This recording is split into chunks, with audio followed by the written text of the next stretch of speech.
The engines on the island of Sodor like feeling responsible, reliable, and really useful. They work hard to complete their jobs on time. They don't like confusion and delay. But the troublesome trucks delight in mischief. That's apparent. And the fact that we are seeing them post-accident is not the norm. Speaking of not the norm, why is Oliver moving backwards so fast? Seems a bit silly at that speed.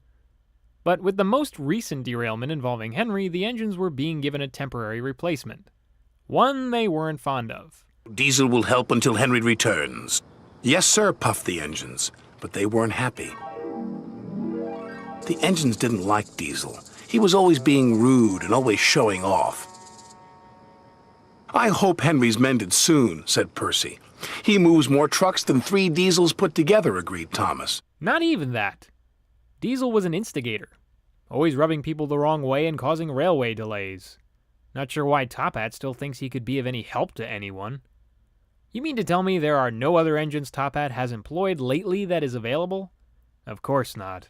When Sir Topham Hatt sees how good I am, he bragged to the trucks, he'll get rid of steam engines once and for all. This gave the troublesome trucks an idea. As Diesel shunted them together, they started to sing. Is that all you can haul? Henry's loads are longer. So I see Baldwin isn't really trying with Diesel either. Sheesh, is he really not making any kind of an attempt much this season so far? At least he's trying to sing and make the trucks sound goofy. The trucks themselves taunted Diesel to be like Henry and pull a long train. That doesn't sound smart. Guess Diesel's hubris is way through the roof for him to not even know his own limits. That's me, said Diesel, the world's strongest engine. And Diesel shunted 5 trucks together, then 10,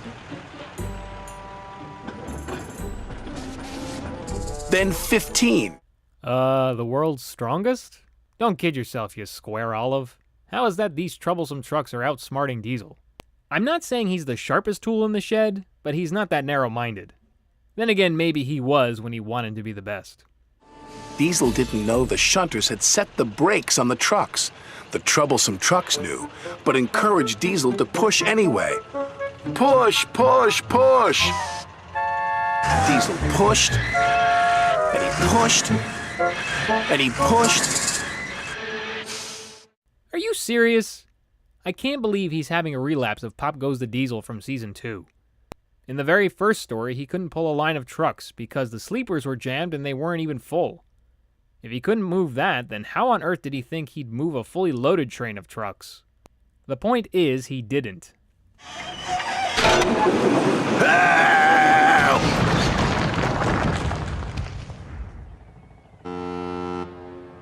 Grease and oil, Diesel sulked, as the trucks laughed and laughed.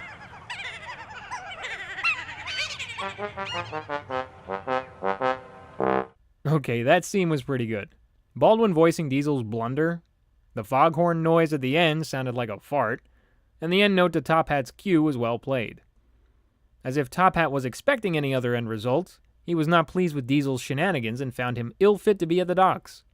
Which is why he should have just asked Salty to do it. Henry was ready to go anyway, so everyone was content with things being status quo again.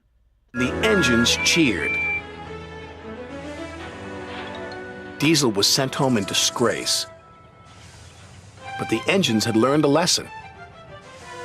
Even troublesome trucks can do you a favor sometimes, chuffed Thomas. Like getting rid of a smelly old Diesel, puffed Percy. Good point. That's one way of looking at it. While the ending to this narrative had a good laugh, the way Diesel handled himself compared to his debut feels awfully similar. The fact that Diesel had already experienced trying to pull a tough load should have made him stop for a minute before he continued doing what he did this time. It actually would have been cooler to see Salty try to explain to Diesel how to make the trucks behave as opposed to him trying to outdo Henry. It also makes no sense as to why Top Hat keeps picking Diesel to fill in, when he knows clear as day that he has contributed nothing positive to Sodor. Not to mention Henry was back in order by the time Diesel was done fooling around anyway. If anything, seeing Henry take off with Diesel's long line of trucks looked quite awesome. Everything else, though, is just okay. Music was on the same level. Both Thomas and Sir Topham Hatt's theme were played briefly, and Diesel's signature cue was played again this time, but not as punctuated with the bass notes. Visuals were a slight bit better because of the camera panning up and down in Tidmouth's sheds, and the multiple shots of Brendam Docks, especially when Diesel runs off the quay. Next episode is Scaredy Engines. Thanks for watching.